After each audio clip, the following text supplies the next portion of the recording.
Hey everybody, we've got another heart today. This is number 1189 in our collection. And we'll first start off by talking about the main phenotype of this heart, kind of a teaser and preview, then go through the rest of the heart.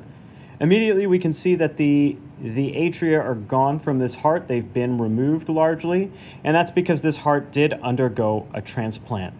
But if we look at the posterior aspect of this heart, we can immediately see that there was some sort of extracardiac conduit that was opened up to the back wall of the right atrium, consistent with a extracardiac Fontan. So we know that there was an extracardiac Fontan that was fenestrated originally and then has an occluder device within the actual Fontan fenestration. So this is it from the right atrial aspect. Then when we look at this heart, we expect that this will probably be hypoplastic left heart syndrome. And here's a good size right ventricle. And then here, in fact, is a very small left ventricular cavity. There is a mitral valve here that is patent, so there is mitral stenosis. And then here, looking down at the ascending aorta and the aortic valve, we do know that there is an aortic valve as well that's also small. So this is hypoplastic left heart syndrome with mitral stenosis, aortic stenosis, an extracardiac Fontan that was originally fenestrated, then had a fenestration occlusion, and then this heart eventually underwent a transplant, or rather the child. So now let's kind of go through the rest of the heart. The heart would have sat roughly in the chest like this, anterior surface towards the screen, posterior surface towards the turntable, head are superior here, legs are inferior here, left over here, right over here. We don't have any real appendage to look at, but let's try to find what we think is the right atrium. And here we find an atrium, and we do see pectinate muscles spilling outside the confines of the appendage here, consistent with a morphologic right atrium. And once again, when we look at this, we do see that there, in fact, is an occluder device on the posterior aspect of this atrium, and that's where, in fact, the Fontan fenestration was, and this was clearly occluded in a catheter-based procedure.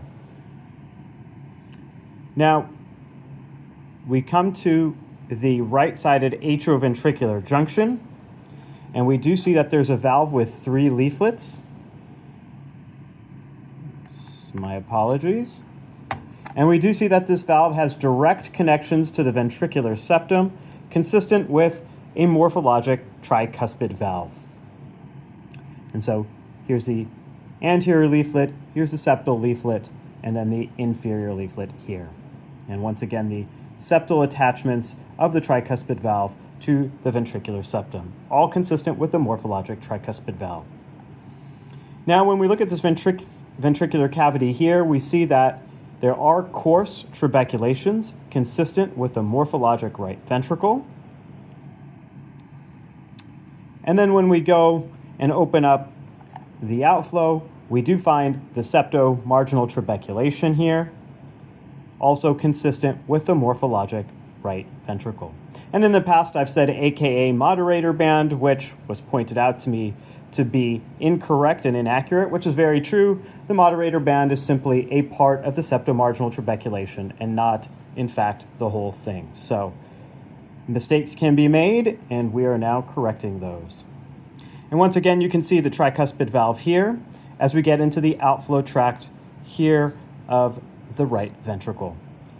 Now we get across to a ventriculo-arterial valve here.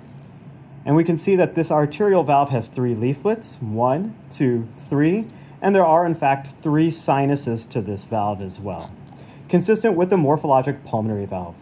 And we can see that the pulmonary valve, as usual, has entirely muscular support. There is no fibrous support underneath this, it's entirely muscular. And as usual, just pointing out that there isn't any true oval or round annulus of the arterial valves, that's the pulmonary valve and the aortic valve.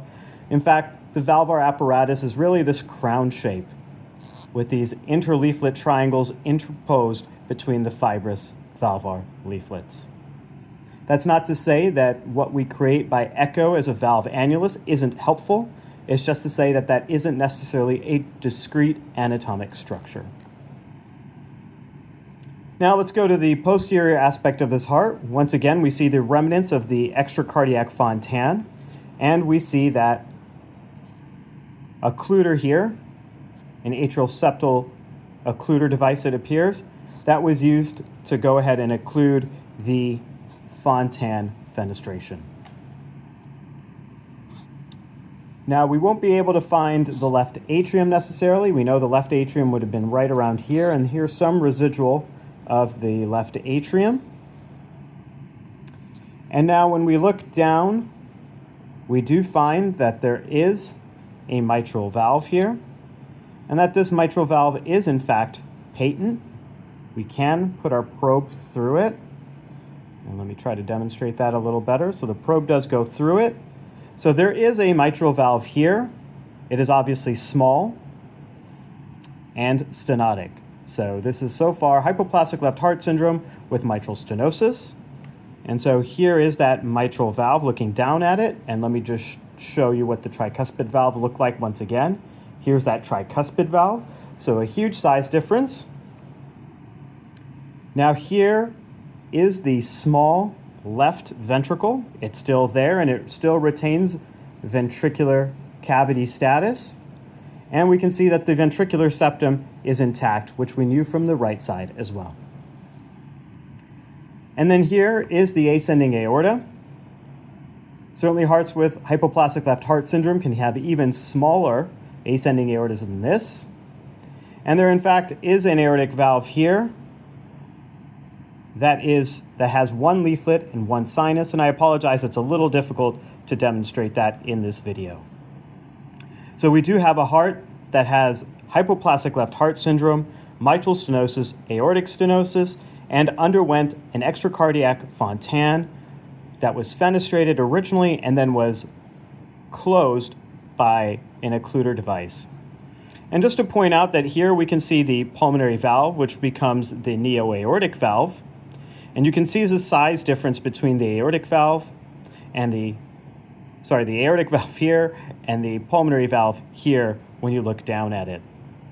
And of course, in these hearts, there would be a DKS anastomosis made to create a DKS between these two, which then serves as the systemic output. So an interesting heart, once again with a occluded Fontan fenestration. Here is that from the extracardiac perspective, and then here is that occluder device from an intracardiac or the right atrial perspective.